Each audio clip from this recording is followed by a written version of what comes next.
Holy cow! Wait a second. No, no, no. Holy Sister! That's what I'm here to talk about today. Book 3 of Mark Lawrence's Book of the Ancestor. And let's talk about the whole trilogy.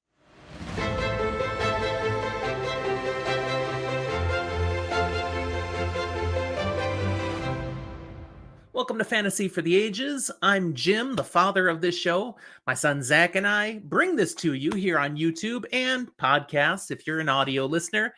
Today, it's just Jim coming at you to talk about a book I recently read, Holy Sister, Book 3 of Mark Lawrence's beautiful Book of the Ancestor trilogy. This is a spoiler-light episode. I'm going to talk about my impressions of the book, general elements of it, but I will not ruin it for you. If you've read this, you'll appreciate what I'm talking about and hopefully agree. If you haven't read it yet, I'm not going to destroy the story for you. I want you to go read these books. Before I dive in, quick shout out to show sponsor Your Paper Quest.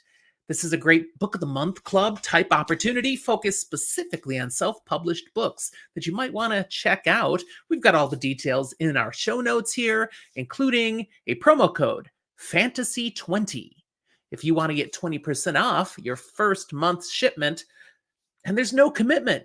Give it a try for 1 month, add a discount and see if it works for you. And if it does, well, keep them coming for a while. Wow. Book of the Ancestor was an incredible ride.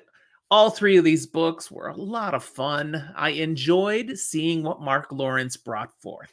Now, this is borderline grimdark in that it's got a lot of fun fantasy elements, a little bit of science fiction in the background as well. And Mark Lawrence has done that before with some of his books, so that's kind of his lane.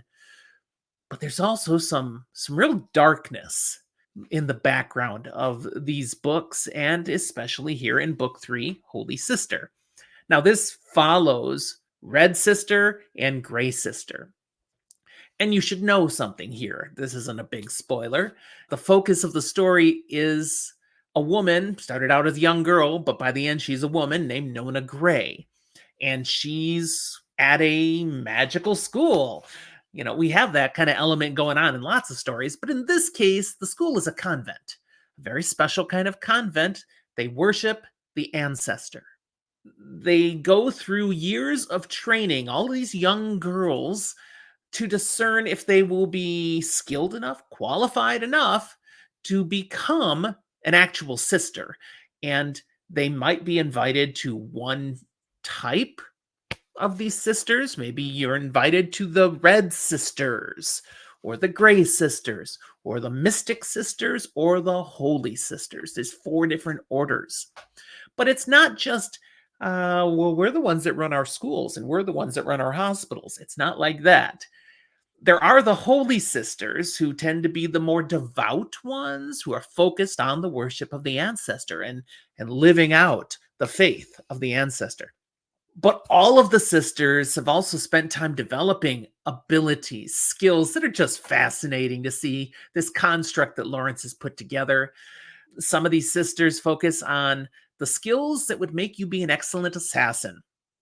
Others, the skills that would allow you to perhaps be a negotiator, but also maybe a spy, maybe a master manipulator of circumstances. Some of them dabble in poison. They all have some degree of skill with weapons, and even just hand-to-hand combat. They are a fascinating way to look at a faith organization. This is a story that is the culmination of what the first 2 books have laid out. And there's a few different things going on here, but what I've found fascinating in these books is Mark Lawrence is telling 2 stories at the same time. He's telling one that's all flashback of the days when Nona was going through the school, she and the friends around her, and their regular interactions with the nuns, the teachers, and the abbess who ran this particular convent, and their interactions with the greater world outside the convent. Because while they are somewhat insulated, they're not entirely insulated, and there is definitely some impacts, because there are some bad people out there in the world. Some of them bad for political, power-based reasons. Some of them bad just because they're bad.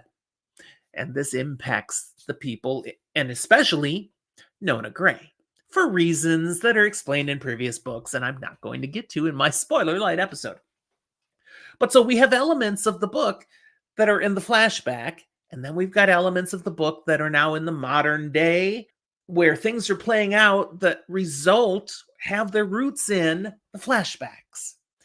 And Mark Lawrence gives us the pieces back and forth, interwoven in a really fantastic way, so that you get the pieces you need from the past to help explain the present at just the right time and not too early. He preserves mystery, a little suspense, keeps you curious about what's going on, never reveals something too early, and makes for a very satisfying story. In the first two books of the trilogy, it was mostly flashback with just little pieces of the current time, and you're going, what is going on? Where is this headed? I'm intrigued. Okay, in the final book, at least half the book is in the current time now. There's still some elements from the past, but we're mostly, especially pretty much the whole second half of the book, you're living in the present. And that's because you are dealing with some amazingly shocking circumstances, big traumatic things, partly based because of the world that this is all set in. World building, the thing is all based on humanity living on a planet they came to generations ago through space, came and settled this as a colony, but this was a planet with a weak dying sun. So most of the world is covered with glaciers. It's covered much more with glaciers now than when they first got here. But they have a moon, a satellite, going around the planet that focuses the sun's energy down onto the planet around its equator, its center, to keep the ice back, to keep the ice at bay. It melts the ice by heating things up once a day as it rotates around the planet. It's an intriguing thing, but since the glaciers have condensed, it's mean the people that live here have to fight more for the land that's left. That's the political backdrop that pushes a lot of the tension and the pressure upon which the convent is trying to navigate, and in which Nona Gray has a role to play. It was really creative. I love the world building. I love the magic that Lawrence creates for this. There's a couple different styles of magic. Some of it is psychic. Some of it is quite mystical. The rules are taught, basically, so you're understanding why the magic works the way it does. There are other elements to the world building that are also just really deftly created and add an element of enjoyment to the story, making it something unique and special. I give 2 thumbs up, 5 stars to the entire trilogy. I really enjoyed Book of the Ancestor, and I'd recommend it to anyone. And it's not like, oh, but grimdark and everyone's going to die and you have to love the gross stuff. Not really. I mean, there are some people who die, and usually you're glad they did, but there are some that you regret they die. It's like, oh, not all the good guys make it to the end. And especially in this book, because, yeah, the last battle is big. But I finished the book, and I'm like, I like that. I am at peace with the ending, and you don't always get that, especially in grimdark. So check it out if you have not. If you have already checked out, read Book of the Ancestor, I know it's been out a few years now. I'd love to see your comments about it. Do you agree with what I said? Is it one of your favorite reads? Do you have a perception about it that really differs from mine? I always love seeing your comments, and I will respond. So drop them down there. While you're looking at the comment box, you're right near that little thumbs up button where you can like the episode, subscribe to our channel if you haven't yet, and we would encourage you to hit that notification bell so you'll see when Zach and I have more content coming. We've got plenty out here for you to enjoy already, and we're going to keep it coming your way. Thanks for watching. We'll talk to you next time.